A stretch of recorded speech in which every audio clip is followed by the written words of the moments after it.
Hello everyone, I hope you're keeping well. Let me introduce you to a new pattern. It's called Patchwork Highway, and it is using up some charm squares, which are 2.5 inches square, and some strips, which are 2.5 by 6.5. So I have here some odds and ends of 2.5 inch strips are left over from binding. I will press these out if these make it in my final selection.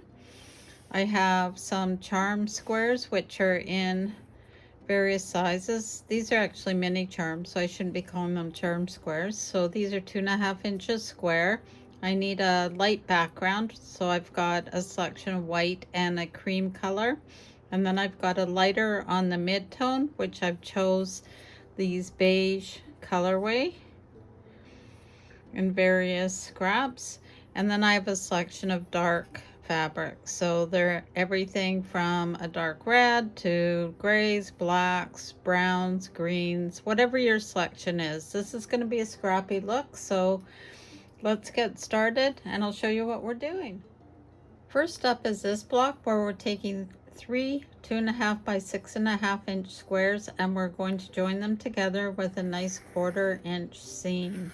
It is important to use the same seam allowance throughout the whole project so that everything goes together nicely.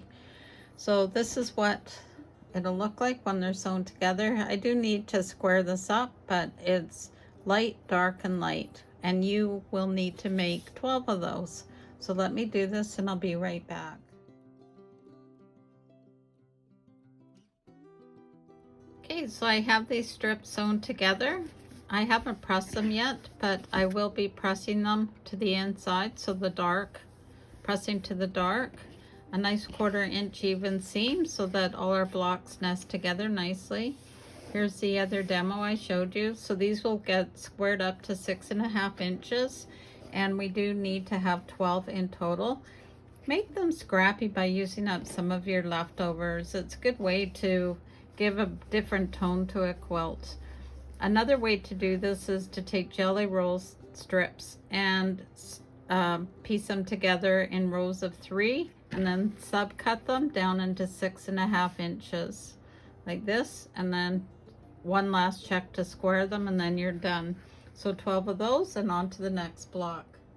So the next block we need to make is 25, and this is a standard 9 patch block. Each square is 2.5 inches square, so you can do what I've done by picking through your scraps to put them all together. And again, you piece them in pairs, and then I added the third one on, and then I joined the rows together. This is a good practice in how you press is how you nest. I'm not going to explain to you how I did it because some of the blocks I changed slightly based on the color. The colorway for this pattern includes, in this block, you're going to have 4 of the high contrast darker fabrics. You're going to have 2 that are a mid-tone, and these are the beige type theme that I've used. And then you're going to have 3 of your background fabric. If you don't want to sew these all together and you have some 2.5 inch strips, you can strip piece them. So again, you're going to do like the other block. This time you can do it in 2s. Join them together with a 2.5 inch square. So these would be 2.5 inches wide. And then once they're sewn together, you press to the dark side, and then you would turn them, line them up on your ruler, and trim them into 2.5 inch width blocks.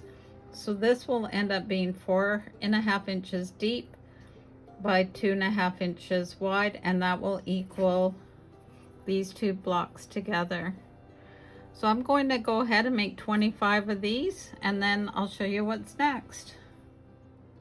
Okay, I'm just showing you how the 9 patch goes together by color, just so it is clear for you. And the final block that we need to make is another 9 patch. So using the last layout as an example, we're going to take these out because we don't need them in this one. We're going to take some lights and put them in the corner, and then we're going to put a darker one in the center. So basically you're sewing it the same as the other one. You're just switching out which order some of the colors go in. So you're going to make 12 of these, and they're again going to trim down to 6.5 inches.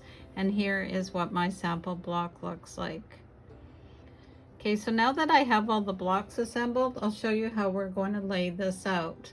Let me get a picture and I'll just show you how we're going to start out. Okay, so for the assembly, we're going to take 10 that have the lighter in the center, and we're going to have 10 that are the crisscross, and we're going to piece them together. The light in the center goes on the left and the crisscross goes on the right.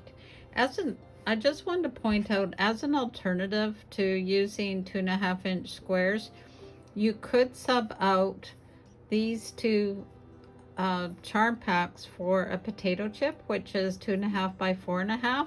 So you could place one here and one here, and then you could also have one here, and going into the next block you could have another set, or you could have it up here. Totally up to you how you want to do that. I had a huge amount of 2.5 inch squares that somebody gave to me, so I've been trying to figure out how to use them up. So let's carry on, and I will make 10 of these sets.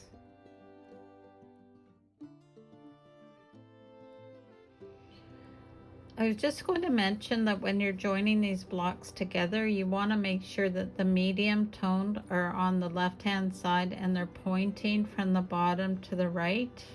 I hope that makes sense to you.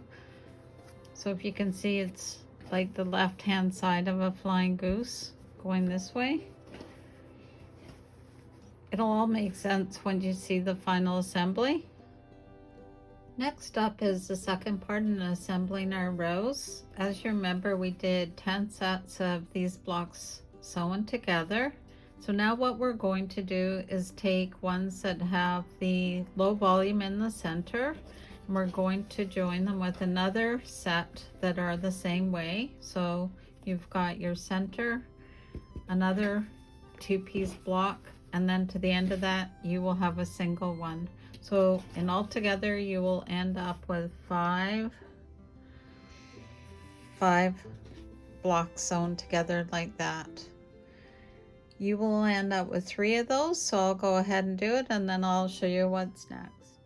With those 3 rows now complete, we're now going to do the opposite. What I mean by that is we're actually going to start with one of the cross blocks, then we're going to add to it onto the right hand side the 2 sections where you have the center with the low volume and another cross block, and then adding to that is another 2 section that you've already joined together, which is the low volume center and another cross block.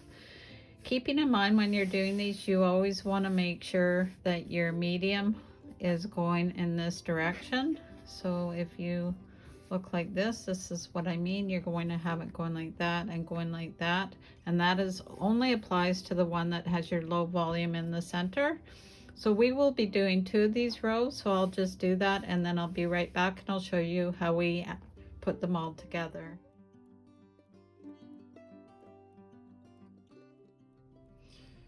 Okay, so I finished putting my rows together, and I just want to show you how we're now going to piece them together.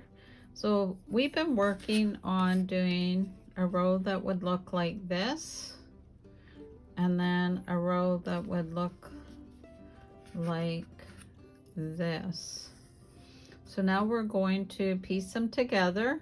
So you're going to start with the row that has the light background center on the top, and then you'll alternate it with a cross row, the center, cross, and center. So as a reminder, you have 3 rows that begin with the light background in the center block, and then you have 2 rows with the cross being the first block on the left hand side. So I'm going to go ahead and join these together, and then I'll show you the wonderful border that we will be adding. Okay, here is the center that we just sewed together, all the rows. There's 5 of them. And you'll notice that we have our secondary pattern that is continuing along from one corner to another. If you want to do it as an X, all you would have to do is change the center one to have 4 corners with the mid-tone color, but I decided to do it this way. So next up is to add our outside borders. So what I will do is line this up here and then continue along to this edge, do the same on the top, and then I'll add the sides. I did debate adding a strip of solid in here just to give eyes a rest, but I decided to go with my original design, and then I will add a border before I quilt it up. So let me go ahead and do that, and then I'll show you what it finally looks like. So here it is all done with the borders on. It measures currently 42 by 42. If you want to make it larger, you could certainly add some columns or rows, or you could actually make another whole quilt that is this size and add it to the bottom or the sides. The possibilities are endless. This is Scrappy. I was using a lot of different fabrics that were gifted to me, so some of the seams are not perfect, because even though I trim at 2.5 doesn't mean that my neighbor's trimming at 2.5. So let me know what you think. I will have a hard copy PDF of the layout. If you would like to email me, I'd be happy to send it to you.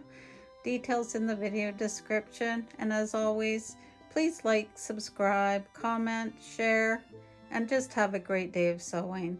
As I say, sew safely and sew with Debee. Bye for now.